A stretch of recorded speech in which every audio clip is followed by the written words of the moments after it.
Khoảnh khắc đầu tiên nhìn thấy chàng, ta đã biết mình tiêu đời rồi.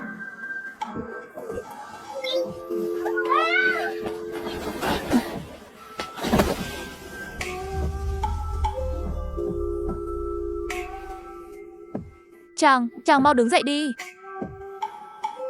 Xin lỗi, đang bổ sung năng lượng, xin hãy tiếp tục hôn chàng ấy.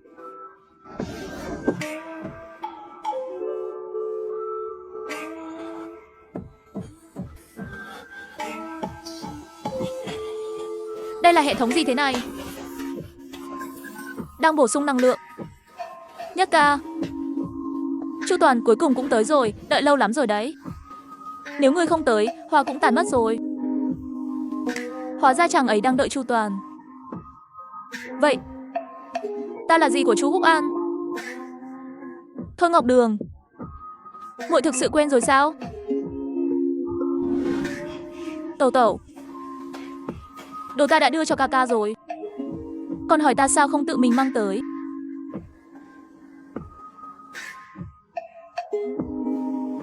Ta tới không hợp lễ nghĩa. Có gì mà không hợp chứ? Đợi hai người thành thân rồi, ngày nào cũng tới xem ai dám nói gì nào. Lý Đường huynh vẫn chưa viết xong sao?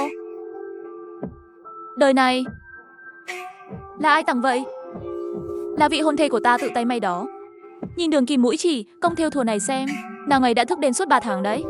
Chàng ấy có hôn ước rồi sao? Mình vậy mà lại thích vị hôn thê của bạn thân. Mắt phượng mày ngài, sống mũi cao, hàng mi dài thật là dài. Sao lại có người đàn ông đẹp đến thế này? Chỉ muốn hôn một cái thôi. Ràng buộc thất bại, năng lượng không đủ.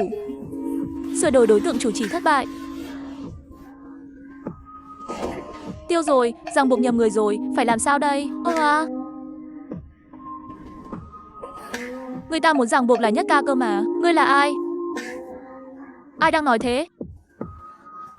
Ta ở trong thức hải của ngươi đây. Tập trung tinh thần là có thể nhìn thấy ta ngay thôi. Chủ nhân, ngươi thấy ta chưa? Ngươi là yêu quái gì? Đô đô không phải yêu quái, là hệ thống của nương thân chủ nhân đó.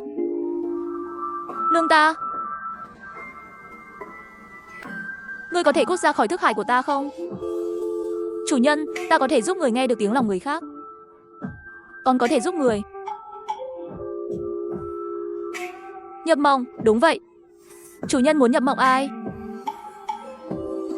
Không biết tên người đó cũng không sao. Chỉ cần tập trung nhớ về dáng vẻ của người đó, ta sẽ đưa người vào. Năng lượng của ta không ổn định. Sau khi nhập mộng, người sẽ là một phần trong giấc mơ của chàng ấy. Phải hành động theo kịch bản của chàng ấy thôi. Đây là dưới gốc cây lê ban ngày mà. Nhưng cơ thể ta hoàn toàn không thể tự chủ được, như có sợi tơ vô hình nào đó điều khiển. Chỉ có thể làm theo kịch bản.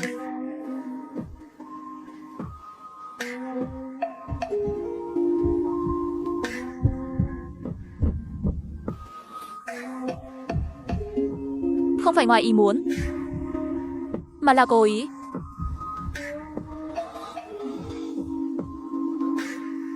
Xin lỗi. Ta biết là không nên, nhưng thực sự không thể kiểm soát được. Nhất ca. Chủ nhân. Chủ nhân, người tỉnh rồi sao? Thực sự đã vào trong giấc mơ của chàng ấy sao? Liệu đó có phải chỉ là giấc mơ của chính mình? Đương nhiên là giấc mơ của chàng ấy rồi. Chức năng nhập mộng tuy không ổn định, nhưng phương hướng thì tuyệt đối không sai. Những gì người nhìn thấy và cảm nhận được đều là những điều trong tiềm thức của chàng ấy. Tiềm thức sao?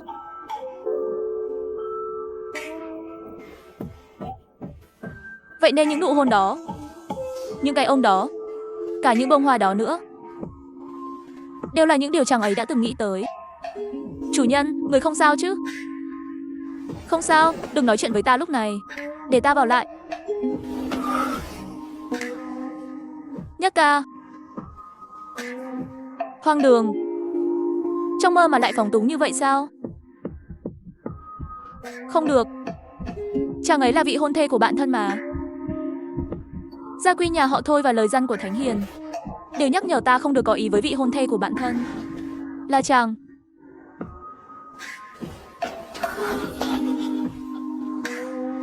Đắc tội rồi. Đa tạ công tử. Lại gây thêm phiền phức cho ngài rồi. Không sao, nàng đến tìm Húc An sao? Sao ngài biết? Ta là bạn thân nối khố của huynh ấy. Thôi Ngọc Đường. Tiểu nữ Tạ Nhất Ca bái kiến Thôi Lang Quân. Tạ nương tử bình an.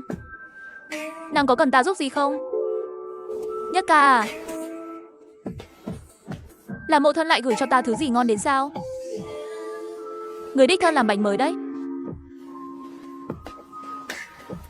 Cái này ăn được không đó? Lần này thực sự rất ngon. Ta đã nếm thử rồi.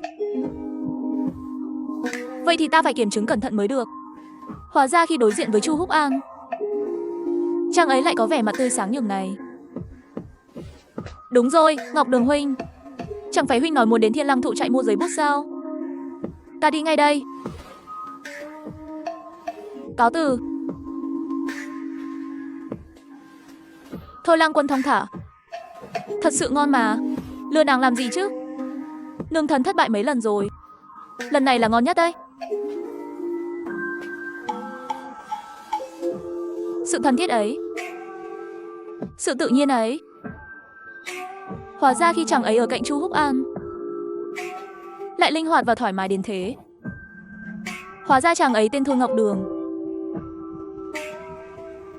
Tiểu thư đang nói gì thế? Chàng ấy thích đến Thiên Lăng Thụ trại. Sao tiểu thư lại nhớ cả chuyện Thôi Lang Quân đi đâu thế này? Ta chỉ buột miệng nói vậy thôi. Chết toàn à, bộ dạng lời nhắc này. Liệu khoa cử có đỗ đạt được không đây? Muội gọi ta một tiếng ca ca thì chết ai à? Đợi huynh thi đậu trạng nguyên rồi hãy tính. Có Thôi Ngọc Đường ở đó thì em là muội không chờ nổi đến lúc huynh thành trạng nguyên đâu. Huynh ấy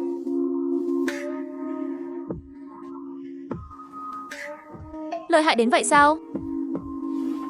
Phải gọi là cực kỳ lợi hại. Tên đó, từ sách luận, thơ từ cho đến lễ nhạc, cầm kỳ thi họa, không gì là không thông. Là người đứng đầu xứng đáng của thư viện chúng ta. Chính là người mà muội đã gặp ở cổng thư viện hôm nọ đó. Lợi hại đến thế ư? Vậy ra thế chàng ấy làm nghề gì?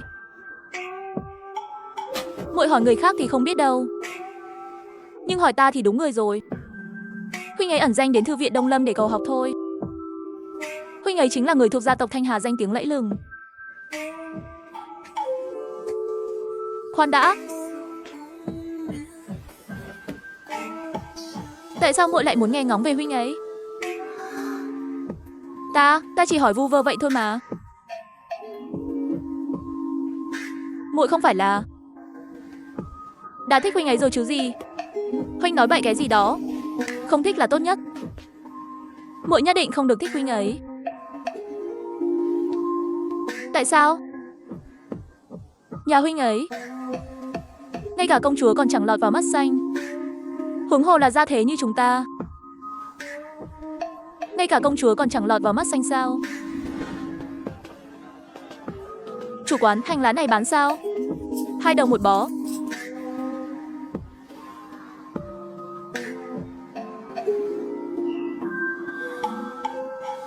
Ước gì con đường này không có điểm cuối. Như vậy ta có thể mãi mãi lén nhìn chàng ấy. Cẩn thận.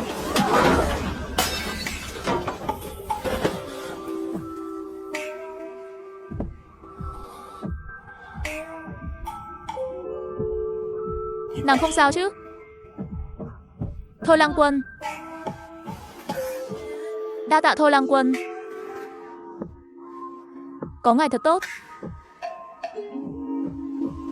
Nàng không sao là tốt rồi. Sao tân nương tử lại đi một mình thế này? Bị lạc mất rồi. Để ta giúp nàng tìm thử. Đa tạ Thôi Lang Quân.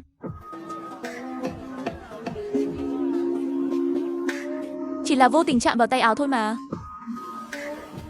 Tại sao lại có cảm giác như dòng điện chạy qua thế này? Thôi Lăng Quân nhìn kìa. Chủ quán, cái túi thơm này bán sao? Đến ân công. Tạ ơn ân công vì ơn cứu mạng hôm nọ. Chỉ là việc nhỏ thôi mà, không cần bận tâm đâu. Đại phu nói ân công đã để quên cuốn sách này ở y quán. Là ta cố ý để lại cho nàng đó. Nếu như ta không biết phải báo đáp ngài thế nào cho phải. Đường học vấn vốn gian nan, mong nàng chăm chỉ đèn sách. Ngày sau nếu có công thành danh tại, hãy dốc lòng làm việc cho dân. Đó chính là báo đáp rồi. Trương thị nhất định sẽ ghi lòng tạc dạ lời ân công dạy bảo. Chủ nhân, Thôi Lăng Quân này thực sự là người có chí lớn. Người ấy tốt quá đi thôi. Phải nhỉ? Một người như chàng, dù tương lai không thể ở bên nhau thì đã sao? Ít nhất là bây giờ chàng đang ở ngay bên cạnh ta, Thôi Lăng Quân. Nương tử, túi thơm này bán thế nào? Nếu nương tử không chê, Trương thị xin tặng ngài. Sao ta có thể chê được chứ? Đường kim mũi chỉ ngay ngắn, họa tiết sống động. Đúng là hàng thêu thượng hạng. Đồ vật kiểu này phải tự tay mua mới linh nghiệm. Ta lấy cái này. Nương tử có mắt nhìn thật đấy. Trương thị, ân công. Ta cũng mua một chiếc, lấy vận may. Ân công, chiếc này rất hợp với ngài. Là một đôi. Chúng ta mua túi thơm tình nhân sao? Cáo từ. Ân công, nương tử đi thong thả. Người ấy nhỏ nhắn quá. Người ấy chẳng nói gì cả. Có phải là ngươi đang giở trò quỷ không đấy? Ta không hề lùn. Thật muốn ôm lấy, rồi hôn thật mạnh. Chàng ấy đang nghĩ gì thế Nhất ca? Tiêu rồi. Trước khi ra ngoài đã hứa với ca ca là phải giả vờ bị lạc, để họ có không gian riêng. Đi thôi, đi theo ta.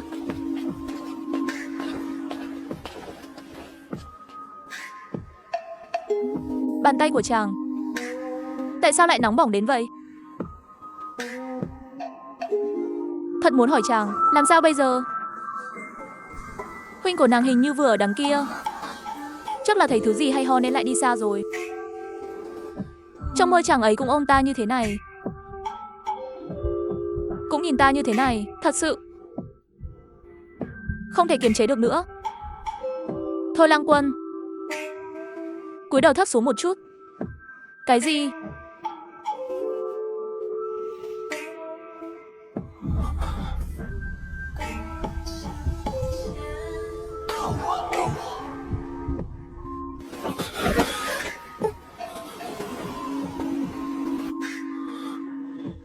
Ngọt quá. Cảm giác lại như đang nằm mơ vậy. Thôi Lăng Quân,